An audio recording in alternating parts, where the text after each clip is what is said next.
Halo teman, jumpa lagi denganku Awang Kagunan Rahayu. Oke, topik selanjutnya adalah dampak dari perselingkuhan. Wah, dampak dari perselingkuhan ini besar ya. Bisa mengikis rasa kepercayaan diri kita sebenarnya. Terus bisa membangun trauma-trauma juga. Bisa membangun luka batin jika kita tidak mampu menetralisir kemarahan ya, dan jika kita tidak mampu mengelola ego kita, karena perselingkuhan itu, dampak dari perselingkuhan itu ya ada dua, ego yang kesentil, harga diri biasanya ngono, ego yang kesentil, dan kemarahan karena apa yang terjadi tidak sesuai dengan ekspektasinya ya.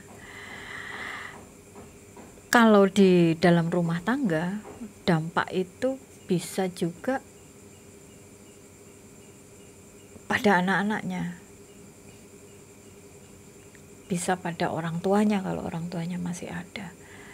Jadi ketika terbongkar itu cinta yang tidak pada tempatnya, anggap seperti itu ya, ojo perselingkuhan deh, nggak enak rasa di sini. Jika terbongkar cinta yang tidak pada tempatnya dan orang-orang tidak bisa merespon itu dengan bijaksana, ya yang tersakiti banyak gitu. Jadi kembali lagi, respon itu yang paling utama. Yang tersakiti banyak. Dampak itu bisa ke anaknya, ke pasangan masing-masing, ke orang tuanya, ke keluarga besar dan segala macam. Tapi ya kembali lagi pada kemampuan respon masing-masing orang, karena kemampuan merespon sesuatu masing-masing orang itu berbeda-beda. Seperti yang sering kali aku sampaikan ya, sesuatu hal yang ada di luar diri kita itu sudah di luar kendali kita. Kita sama sekali tidak bisa merubahnya. Satu-satunya yang bisa kita lakukan dan sangat mungkin untuk bisa dikerjakan adalah merubah diri kita sendiri. Coba bayangkan jika semua orang mempunyai kesadaran seperti itu. Di dunia iki ra ono wong sedih, dunia iki ra ono wong susah.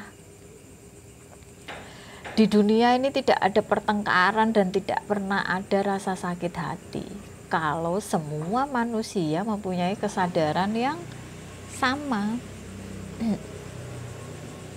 Tapi nggak asik ya urip koyo ngono iku. Dadi flat. Supaya lebih berdimensi ya. Ya memang harus begini. Ada yang sadar, ada yang kurang, ada yang tidak sadar sama sekali, ada yang setengah sadar. Emang dibuat seperti itu biar lebih berdimensi, biar lebih dramatis lah hidup ini.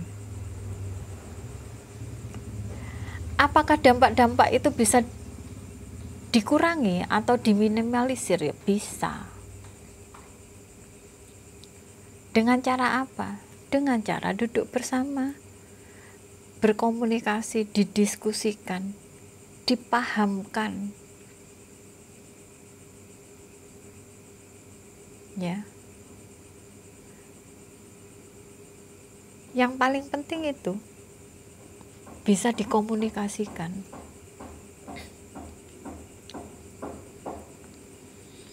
Antara satu dengan yang lain. Dan ini butuh kedewasaan. Karena manusia itu umurnya ternyata nggak relate dengan kedewasaan. Sekarang itu banyak manusia-manusia yang usianya udah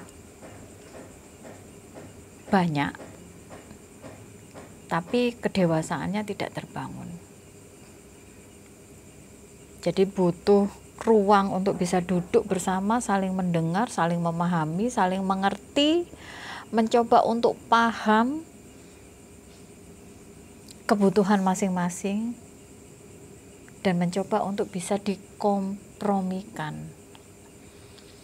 Setelah itu dipulihkan jiwa masing-masing supaya tidak terbangun trauma, supaya tidak terbangun luka batin, supaya tidak terbangun rasa-rasa yang melekat, di mana rasa-rasa itu biasanya adalah rasa-rasa yang tidak memberdayakan untuk banyak orang. Kalau misalnya jika ini dikompromikan ya, jika ini bisa dikompromikan, ya berarti suami, istri harus bisa saling legowo untuk melanjutkan pernikahan, untuk melanjutkan komitmen, untuk melanjutkan tanggung jawab terhadap anak-anaknya. Dan butuh dipulihkan jiwanya yang di dalam ini ya, butuh dipulihkan biar kosong-kosong. Setelah itu direstorasi, diinstal, dipasang program baru dalam pikiran bawah sadarnya. Dan program ini adalah program bersama. Bukan program suami, bukan program istri, tapi program bersama. Sesuai dengan komitmen yang sudah diambil untuk melanjutkan pernikahan. Jadi goals-nya ini goals bersama. Bukan lagi goals per individu, enggak. Goals dari rumah tangga ini. Itu yang harus diinstal. Dan untuk bikin goals ini juga harus atas kesepakatan bersama. Gitu ya. Terus setelah itu ya, mereka butuh ruang, mereka butuh waktu untuk bisa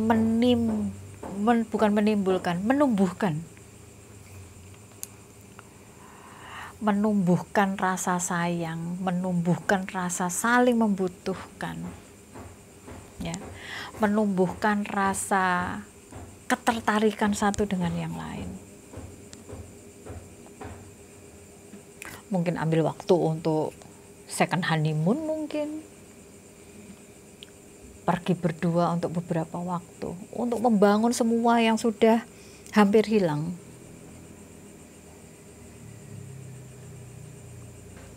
Atau bisa juga melakukan terapi, seks terapi, supaya kehidupan seksnya bisa jadi hangat, kembali menghangat ya, dan rumah tangganya bisa kembali harmonis. Nah, untuk seks terapi bisa sama aku ya. Aku ada program untuk itu. Dan bagaimana dengan anak-anaknya? Sama, anak-anaknya juga harus diterapi. Anak-anak juga harus mendapatkan terapi. Supaya apa? Supaya apa yang mereka lihat, apa yang mereka dengar, apa yang mereka rekam, apa yang mereka memori tidak mempengaruhi jiwanya, yang akan berdampak pada kehidupan mereka yang akan datang. Bisa berdampak pada tumbuh kembang mereka, bisa berdampak pada kepercayaan diri mereka. Dan itu anak-anak itu efektifnya ya untuk terapi itu usia 14 tahun. Karena 14 tahun itu sudah bisa diajak untuk berkomunikasi dan bisa memahami instruksi. Kalau di bawah usia 14 tahun ada yang bisa, ada yang enggak. Jadi tergantung masing-masing anak ya. Tapi untuk anak yang belum cukup usia untuk bisa diterapi, itu nanti orang tuanya bisa menerapi. Terapinya dengan apa? Ya dengan memberikan pelukan kasih sayang, ya. Dengan lebih banyak memperhatikan. Dengan meminta maaf, ya. Itu bisa juga. Atau bisa juga dengan hypnosleep. Jadi memasukkan sugesti kepada anak pada saat anak tertidur pulas. Itu bisa juga. Nah, treatment itu harus ditempuh, harus dilakukan, baik untuk yang berkomitmen untuk melanjutkan ataupun untuk yang berkomitmen menyelesaikan. Step by step terapi itu harus dilakukan. Supaya apa? Supaya tidak berdampak berpengaruh pada kehidupan masing-masing mereka ke depan. Gitu ya. Dan untuk terapinya bisa hubungi aku. Oke teman, supaya terjawab, sorry, semoga terjawab. Sampai ketemu dengan topik-topik selanjutnya. Rahayu, dadah.